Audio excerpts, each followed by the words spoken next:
Hi, I'm Luann Worley with Rock and Book Reviews, and I'm so pleased to be here today with Karl Beckstrand. Uh, Karl Beckstrand is an amazing author with, I bet, over 100 books. Oh, products, yes. But you have written over 80 ebooks, is that correct? Actually, I've written about 30 books, published about 25, and then with language versions and ebook and hard and soft, I have about 130 products. Wow. And how many of them are in foreign languages? Oh, gosh, maybe a third. Wow. And how many different languages? So most of my books that are bilingual are Spanish English. I did a wordless book where the cover title was also in about 20 different languages, but just since it's wordless, that was easy to do. So, so all they have to do is look at the picture. Right. That makes it much easier. Okay, what inspired you to produce so many in other languages? Oh, I grew up in a cosmopolitan area. I grew up in Silicon Valley in San Jose, California. And so that was just normal for me to be in a multicultural place. Everybody around me seemed to be from a different place. So So you yeah. wanted. Now, when I was raised in Mesa, Arizona, we had a similar situation, but I took Spanish because I wanted to know what they were talking about in the bathrooms. Oh, funny. I I could have swore they were talking about me. I didn't take Spanish, but I ended up learning it anyway. Did you? I it's one of those things, if you don't use it, you lose it. Yeah. So I only know a few phrases now in Spanish, and I'm sorry to say. Okay, you have lived abroad a lot, correct? Well, I lived 2 years in Chile in South America, about 12 countries Okay, there we around the go. world. Four Okay. continents, three continents. Well, No, four continents because I hit Asia too. so you lived in Chile, but then you visit. How long did you visit each continent? Oh, just on Just vacation type, just travel, tourism. and so were you able to communicate with everybody pretty well? You know, in Europe, it was great because either they spoke English or I was in a Spanish speaking country. So, Oh, really? yeah. Well, that makes it nice. And I understand a little bit of German, so that helps. Well, that's good. I had a teacher in English who also was a linguistic um, major, and he said that once you learn certain linguistics, then you can adjust it to almost any language. I thought that was interesting. I served 2 years in Philippines, and the first year was easy because we were speaking English. We were teaching them English. Oh, But the okay. second year wasn't so English. We were up at wasn't so easy because we were up in the hills in above Manila, and most of them didn't speak English, and I just struggled all the way through that whole year Uh, because Tagalog was a very, very difficult language, and there's 148 dialects. yeah. So I never did communicate well, and it My was sister-in-law, frustrating. It made me appreciate people in the United States sure. who don't speak English, you know. Yeah. My sister-in-law, I think, learned Tagalog. She lived there a couple of years too. Oh, really? And I don't know if she remembers it, but yeah. So it has enough Spanish just to tease you. Right.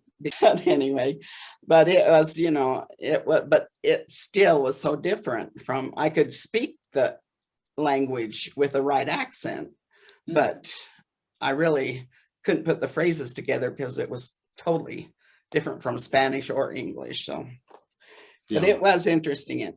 It's something I wish all people in the United States could go to another country Yeah. and actually live there for a while and see what it's like. Yeah. It's the best education I've had.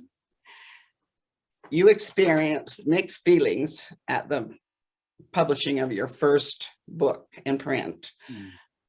It was a bittersweet sweet moment. Tell us about it.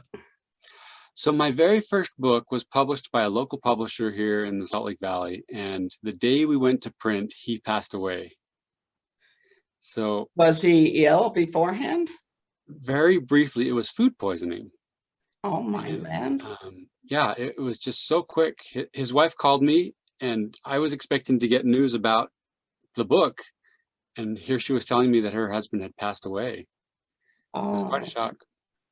And so I had to learn publishing because he was a small operation, and so marketing and all that I had to take on, and it was an oh education. wow. So not only with his passing, you kind of left you in the lurch because you didn't know what to do from there. Yeah, mixed blessing though, because I have my own publishing company now from what I learned. Great. Well, good came out of it then. Yeah, for me. That's how it's hard. Yeah, I think it's the hardest thing is when you lose someone suddenly. It's never easy to lose someone, yeah, but I've had it happen in my life where we've lost someone suddenly that was not ill, and we didn't have a chance to brace ourselves and say goodbye. And right. so I can kind of relate to how you must have felt. Yeah. So, and in 2016, one of your many ebooks, a book on survival thriller series Hmm. titled To Swallow the Earth, won an International Book Award. What do you feel made that extra special among the others to win such an award? So this is an interesting book. It's a Western novel, and it was the original manuscript was written by my grandfather. He passed away a few years ago, and my mom gave me the manuscript, and the first page sounded so cliche that I set it down and didn't read it for a couple of years. But when I finally picked it up and read the whole thing, it was quite a good story. It just needed some character development and to fill in some holes in the plot. So I worked on it, you know, added some chapters, did a lot of character development, and perhaps the collaboration is what made it stand out to get an award. I've only worked with dead authors. I just finished another book this year with a dead author. They're easy to work with. Now, is that your new nonfiction immigrant series? Right, Tell right. us a little bit about that. So that one is called Agnes's Rescue, and it's the true story of my great-great-grandmother who immigrated from Scotland in the 1850s. And she walked about 1,000 miles. This was before the Transcontinental Railroad went all the way across the country. So from Iowa City, she walked into the Rocky Mountains, and her shoes wore out quickly. So much of those miles she walked barefoot. And then in the end, there was a blizzard, and she was snowbound without shoes. And it's kind of the amazing story of her rescue and how she didn't get frostbite, didn't lose toes, and lived. Was she with her family or was Right, they immigrated together. the Yeah. whole family? Hmm. So you've made this into a series, right? Yes, I have. I'm working on the fourth book in the series about my great uncle who immigrated from South Africa. So they're all true Okay. stories of children who came as immigrants. And why did you decide to direct these awesome stories toward the children? So my second publisher asked me if I knew any true stories about immigrant kids, and I'm a genealogy family history buff, and so I said, sure, I've got a couple in my family history. So I dug one out, and the first one was called Anna's Prayer. It's about my great-great-aunt from Sweden, and kind of a miraculous situation with her immigration. And then from there, I just kept putting out more true stories. I think it's fantastic. I wish I'd had someone I was a young girl. But do you illustrate? I noticed your name is on as an illustrator. Do you illustrate all your books? No, I've illustrated maybe 7 of my books. Typically, I'm too slow. I usually hire professionals who are much better than I am and much faster.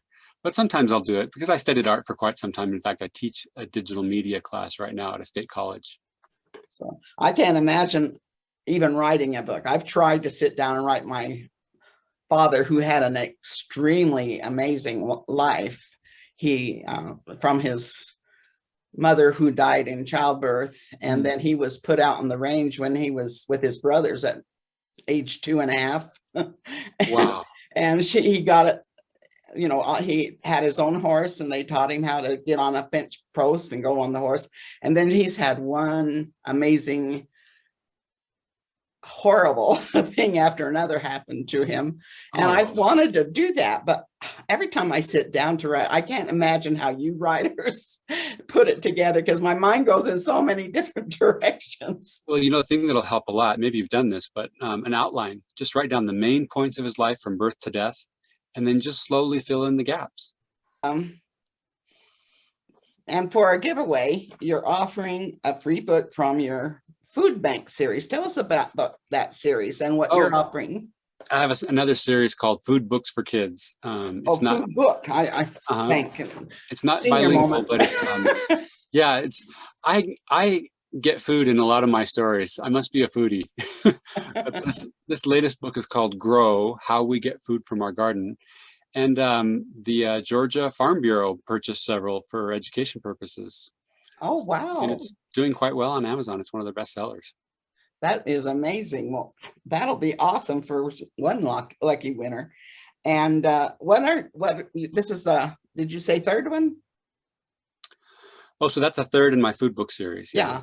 And what are the other two about? The first one was called Bad Bananas, a story cookbook for kids. It's about these rebel bananas Oh, and their really? stunts. Yeah, and it has recipes. They And then sound the second- fun. It is. It's pretty fun. And then the second one in that series is called The Dancing Flamingos of Lake Chimichanga.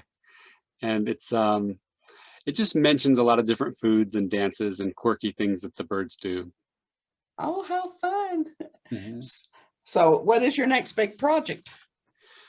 So yes, getting out this fourth in my nonfiction series, Samuel Sailing, is going to be the new title for the nonfiction one. And then I'm working on a book of short stories, and I'm also working on a self-help book. How do you do all this and keep your mind straight? I must be a natural born writer because I can switch from one project to the next without any problem. Oh, do I it all believe day. it. The Yeah. books I've read that you've written are very, very well written. Oh, thank you. So have you got any further comments before we close off today? Well, I hope that the person who gets Grow enjoys it. And if there are aspiring writers out there, the piece of advice that I always give is sit down at the same time every day, even if it's just for 5 minutes. Write at the same time every day and just get in the habit. So maybe that's what I did wrong. I quit. I do it anytime when I ever think of doing it. So, but that's good advice. Thank you. And I appreciate you so much for being with us today. Thank you, Luann. Good to be Have with an you. awesome day. You too. And to all of our viewers, we want to hope that you will search the universe through books. And we're signing off now. Goodbye.